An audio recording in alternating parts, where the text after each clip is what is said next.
Hey, how are you? Great. How are you? I'm here. Me too. We have some interesting topics to talk about tonight. So, are you ready to start the show? Sure thing.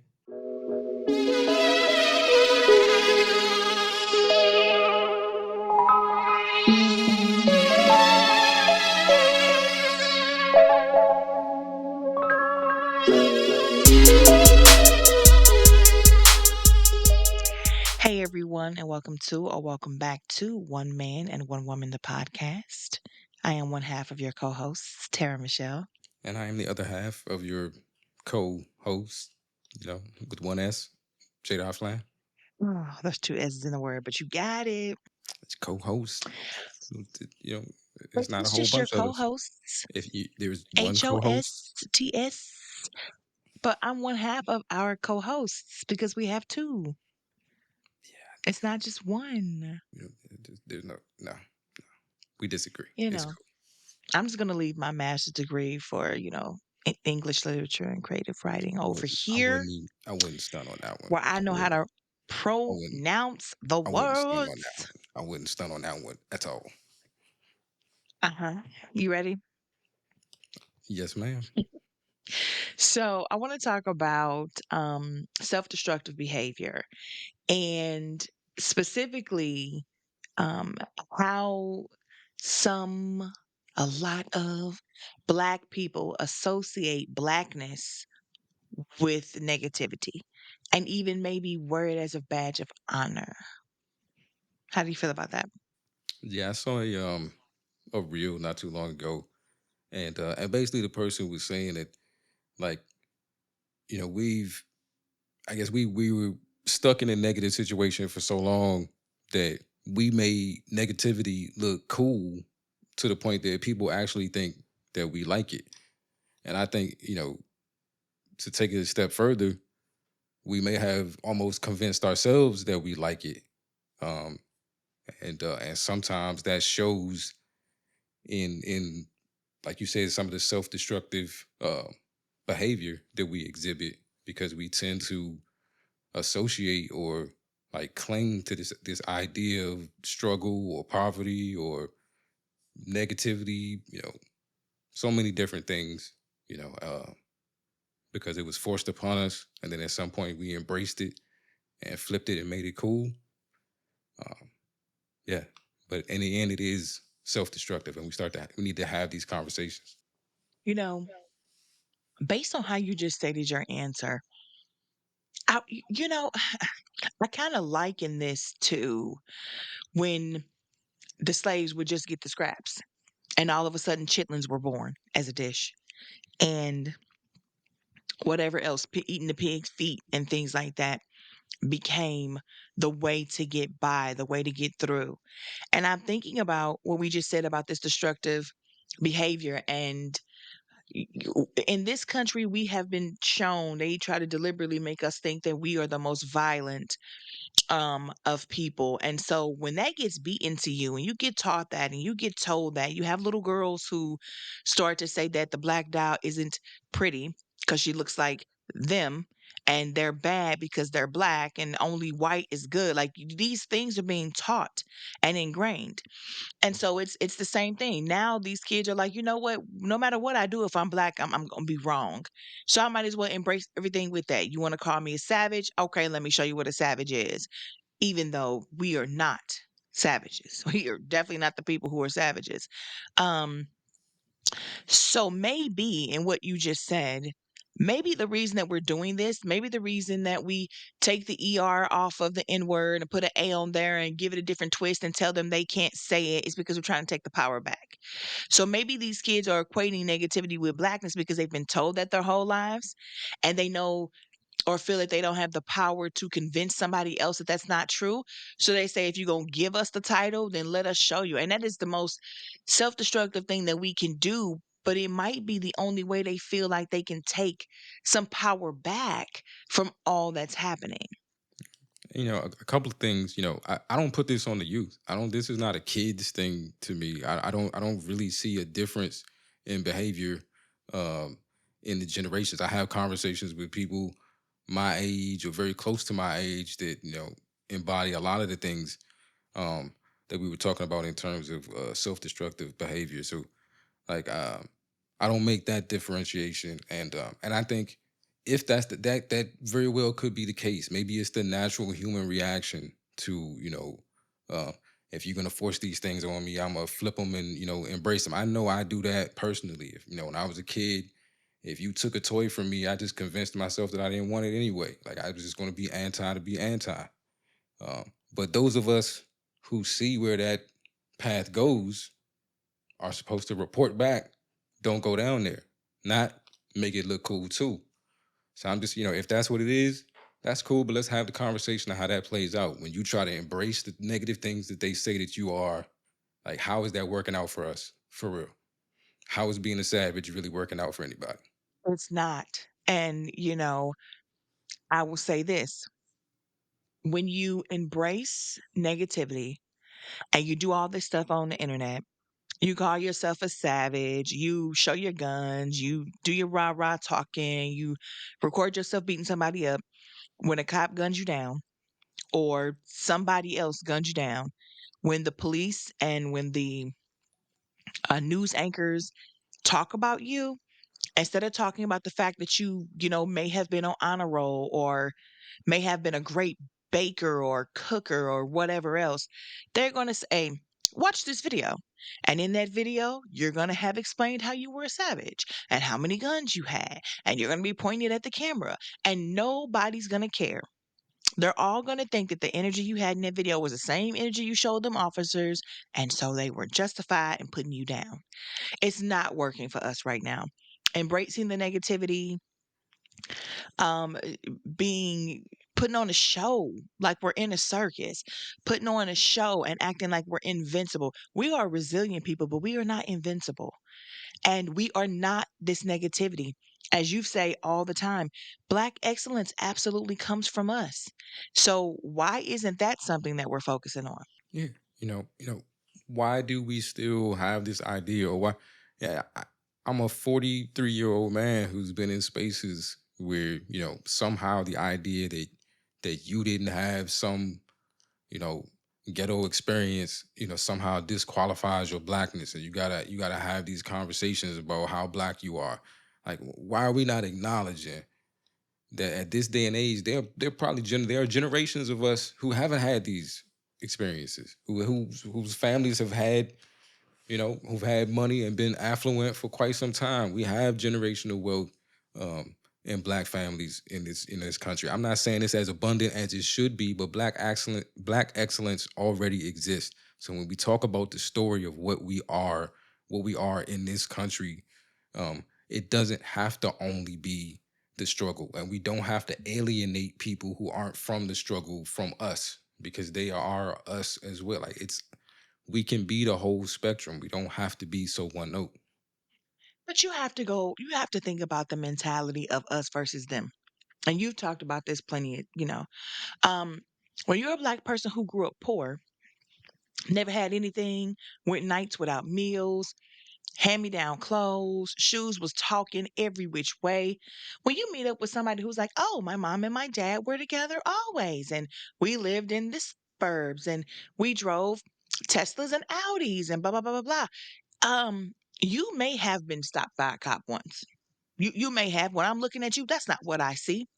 When you're talking to me, and you don't sound like we do from where we're from. And every time I ask you about something, like, hey, you got a dad? Yeah, I've lived with him my whole life. You are not like me. You lived in the suburbs in a mini mansion, not like me. So immediately there is no kinship. There's no kindredness for most people in those situations. Those of us who are poor, envy the fact that you just seem to have everything that we could have ever wanted and needed in life. And so it's we've been taught to hate ourselves. We've been taught to hate each other. The setup is real. But no, it does not seem like you are from me and I am from you and we are the same and we need to work together. You seem like them. And that goes all the way back to you saying that is because we associate blackness with negativity. Things like being poor is supposed to be our burden, or being illiterate or not being able to speak the English language because we use ebonics and we use slang. So do their little white grandkids, but I digress.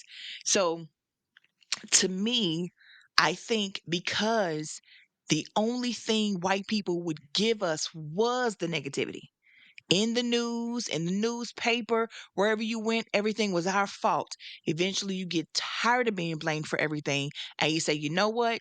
Fine. That's just like a man will say, if you're going to keep accusing me of cheating, I'm going to go cheat. I might as well be guilty of what you accusing me of. Right. And I And think, and and as I a didn't woman, piece that together until we just talked yeah, about this. as a woman, how do you feel about that man? Is he doing a good thing? The man who says, if you think I'm a cheat, if you keep saying I'm a cheat, is he doing a good thing? No, not if he goes to cheat for real. Just leave Okay, her. so If all right, so she that's what does I'm saying. not believe in you, Uh, then leave her. You don't have But to all I'm cheat saying on is her that though. we already know that that mentality of, if you say I'm gonna do a bad thing, I'm gonna do a bad thing doesn't make sense. Because if it was ever used against us, we wouldn't be like, oh, okay, yeah, that's cool. You know. So we already know that this stuff doesn't make sense. We have to stop acting like it does. I think so many of the things that are going on, um, and I don't know, I had the luck of being associated with a group that taught me the value of um, attraction versus promotion. Like I think everybody, if you feel in your heart, you believe, and you know the right way or the right thing to do, you should just go do it. You don't have to tell anybody else about what they're doing or if they're doing something right. You just go be right, and as you succeed, that's going to draw attention, and people are going to want to be like that. And then maybe you'll start a movement, or maybe you'll get far enough that you catch the wave of somebody else that you can emulate. But we just got to start moving forward and like But you know what? And convincing what you just everybody. said, Or go ahead. people literally will look at you and your accomplishments and all that you've done. Like you, when you were saying, go and do good, and then that's what'll catch on. If what you have to do is too much work, mm-mm. If their favorite whoever is making more money than you, mm-mm. You got to be richer than anybody that they've seen doing something illegal or doing something, that is not good for the people. You have to present something easier for them and more lucrative for the majority of them to even pay attention to you. And this goes back to people not liking the beats or not liking the overuse of words, or words are too big and they don't know them, and therefore conscious music is thought of as whack. People would attack Most Def not knowing who Most Def is in retaliation or in defense of Drake. That you are telling on yourself and the fact that you truly don't know hip hop, but it's just the lack of respect and common sense. So, yeah, it's But you just, got to I do don't know. when you got to do when you got to shine. So most def exists, whether you get them or don't. Talib quality exists, whether you get them or don't. Common exists, whether you get them or don't. And those that do, do. Those that enjoy his music, do. Those that don't, don't. Um, but they moved, and they moved in whatever direction they chose to move in, and the people that chose to go with them went through. If you're not moving because you're worried about, everybody else, or you're worried about making sure everybody else is moving the right way too, like you have momentum. Go create a wave. Stop trying to ride the wave and be the wave. I think Jay-Z said that, so I ain't gonna take credit for it, but go do something. Lead by I example, think men. I think again that we've gotten complacent and that people want something easy. If it is not the easiest thing that they are about to do, Hey, they do I not tell you want the to do it. easiest thing in the world to do. The easiest thing. And if you can do this thing, you got it. Make the next right decision. Facts. Yes, that's easier said than done for probably 99% of the people in the Hey, United States. every time you fuck up, you get another chance. It's all Hopefully, good. Every time you fuck up, you get another chance. if Until if you if don't, you and didn't then mess up and get removed from the planet, hey, well, you play high stakes games. You heard me. I want to sound like Tone Bone so bad. that is man, dude, I be trying. I can't get it down. Um, You heard? The next That sound like subject it's in from the line Baltimore. I ain't of, gonna never do that shit again. self-destructive behaviors that I wanted to talk about was rebelling just to rebel. So, I have 2 examples, and then I'll give you the floor. When I wanna talk about the fact that I think that a lot of Black people, I'm not gonna say all, but there are a lot of Black people right now who are rebelling just to have something to do, to be able to rage against the machine. They feel unseen, they feel unheard, they feel left behind, they feel cheated and slighted, and all of those things are valid points and feelings and probably realistic, situations. That's exactly what's going on in their lives. But I want to talk about baby names. I want to talk about the fact that we go out of our way to name our children the most stupid things, making anything up, being just as ghetto and ratchet as possible, and then yelling about how what you've done to your child, maiming their name, shouldn't be held against them when it comes to finding jobs.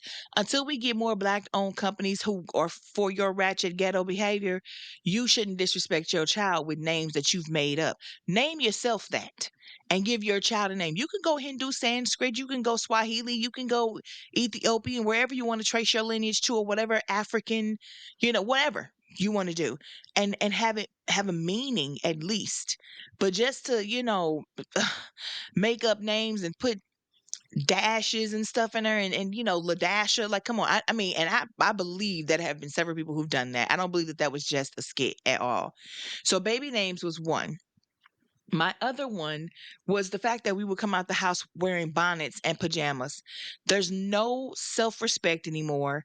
You don't understand who could be looking at you and watching you. You could be fit to be a model. And the photographer see you and go, this ghetto, never mind. And it's not about, well, I should be able to do what I want to do, but you shouldn't do something just because you can. Everything that you can do is not something you should do. And so I think at this point, we're so tired of being judged and kept in a box or being told this and being told that that we are just running around like wild animals doing the most for the least.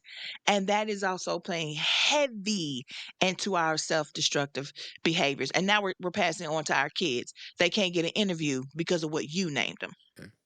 um, uh, man, you put me in a corner here. Um, while I do what people do what you want to do, wear what you want to wear. I don't think you should be. If you rebel against things to the point where I can say if I move to the right, you're gonna move to the left, then I control you just as much as the person that you don't want to be controlled by. So if you so anti that you will do something stupid just to be against the tide, then like evaluate that. Like talk to yourself about that. What I do want to ask the parents with the names, because again, like I'm not a big fan of it. Well, cool. But let's just do this, and you know who you are. If you're about to name your child something crazy or something out of the box, whatever it is you want to call it, take that as a added responsibility to make sure that that child grows up to be a CEO, an athlete, an astronaut, invent something. I'm telling LeBron sounded dumb 15 years ago. I promise you. I promise you, LeBron sounded like the dumbest thing you had ever heard. And now you like, I could deal with it. If you make your child successful, we'll get past this. But if you just naming them whatever and then, send them to the street, you setting us all up. But help us out. And to be honest, I have worked in companies and I have gone into business. Oh yes, we were in this business and where were we at? I think we was in a suite because I think my friend was getting ready to get her boobs done. And so in the front of the thing, they had like a little cafe before you walk through the big glass double doors to go into the, boob doctor's office. So there was a beautiful glass that had business cards in it. And this man was just picking them up out of there and looking at them and looking at the names. Hey, it's Jake from State Farm type of thing. Of course, it's not what he said. But anyway, he gets to this one name and couldn't pronounce it and said, now see, this is the main reason I wouldn't hire this person no matter what their ethnicity is, even though they're probably black. He, um, is because I couldn't pronounce their name. So these are the things that we do when we set our kids up this way. Even if your child has their own business worthy of a business card, it could still be thrown on the floor, torn up, thrown in the trash, or thrown back in the glass to be picked over and over again because you decided to destroy your child's name all because you could. Yeah. Yeah. I'm just saying, take that responsibility on Instagram. Do what you want to do, but just know, like, we need them to win it, like multiple championships or something. Like, you got to do something with that child. They need to be getting The buckets or football scoring players. goals. I'm not trying to put it all on sports. They need to be inventing something or become a fragrance influencer. I don't care. Just make Hell sure no. we know that name for something good if you're going to do it. Please. Yeah, otherwise, because I've seen the skits for the football players, but I've also seen the real games, and the skits are accurate, dead on, spot on. I don't think any of the names in the skits are actually non-original. I think people are really naming those children. Oh my God, Lord have mercy. Last but not least, I have another section I want to talk about, and that is refusing to learn from mistakes. So I had several examples here, but I'm going to go with the one that is really bothering me the most currently. And again, I'll try to make this short.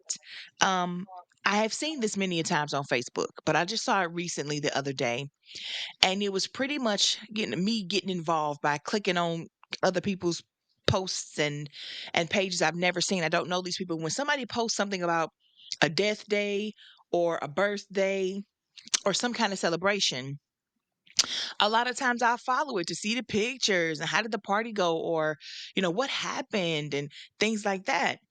And I see far too often that the pictures will start off at a funeral, or a video will start off at a funeral. And then as you scroll through and you read all these rest in peace, rest keep it up, rest in heaven, homie, and all of this, you start to realize that a group of, 15 kids, young black boys, started off as friends, and now it's only one of them left. And they drop like flies to gun violence, to gang wars. And every time one of them dies, somebody's mama tell me, "Oh, I can't believe it." But as I'm looking at every picture on social media of them holding guns and doing drugs and rapping to these horrible lyrics about murder, murder, murder, and stacks of money. And I can understand. I don't even know your kid, and I can understand why he not here no more. If you just go through his social media, it looks like somebody who is involved in a lot of things they shouldn't be. And bullets don't care if you're only 14, 15 through 21 or what have you. And then I see the parents standing in the pictures doing the same gang signs. They baby mama's just as thugged as they are. There's no good influence anywhere to be had. Terrible parenting going on left and right, up and down. And then people want to act surprised about this person not being here no more. It's so disingenuous. And then, like I said, after they're dead, their moms are posted, "I miss my son," and she half naked in the picture. How is this appropriate? Like, nobody's learning anything. There's no wisdom to be had. People are mad and threatening to go and do the same thing. So we're just going to keep burying each other. The cycle doesn't end. And I just don't understand why we refuse to learn from our mistakes. Yeah. But I think we're all complicit in this. Um, we're all we're all supporting this culture. We're all supporting this as the culture and calling it the culture and representing it as the culture. We're all complicit, a little bit. We even when we say we don't want these things, is what we consume, is what we prefer, or we don't demand the balance. Like, if we have these depictions of us, because yes, poverty has been a part of the black story. The struggle has been and is a part of the black story. You know, there's crime in the black story, just like there is in the white story. But there's all of these things are there, but there is excellence, and we used to have the equilibrium, and we used to value making sure that we were shown in positive lights. We used to value that and fight for that and make sure that we had that. And it's like, I'm not so much fighting against whatever. Like, I love the rah rah music, as TM likes to call it, or I got my songs I listen to. Get Rich or Die Trying got me through a lot of things, man. I passed a lot of certification exams thanks to that album.